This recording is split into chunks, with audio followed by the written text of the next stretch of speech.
Imagine being able to turn a complicated curve into something simple, like building it from polynomials. That's exactly what the Taylor series does in mathematics. Taylor series, approximating functions with polynomials. We express a function as a sum of simpler pieces. The Taylor series is a powerful tool that expresses a function as an infinite sum of terms based on its derivatives at a single point. First, fa, the value at the point. Then the linear term f, a, xa, which gives slope information. Next, fo a/2, xa squared, the quadratic correction. And so on. Higher derivatives add finer corrections. In simple words, it breaks a complex function into simpler pieces. Function approximated by derivatives at a point. Let's look at famous examples.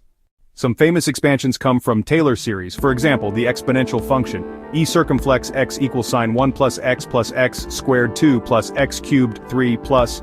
Each added term improves accuracy. Another classic is the sine function, sin x equals sine x cubed 3 plus x circumflex 5/5. Alternating terms control curvature and symmetry. Exponential and trigonometric functions arise naturally from Taylor expansions. Now where is this used?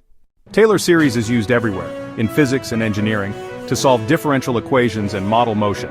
Engineers use local approximations for design calculations. In computer science, they help power algorithms and numerical methods.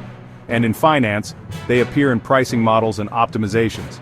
From algorithms to economic forecasts, approximations make problems tractable. It helps approximate values and speed computations across fields. Useful everywhere, scientists and engineers simplify complex systems.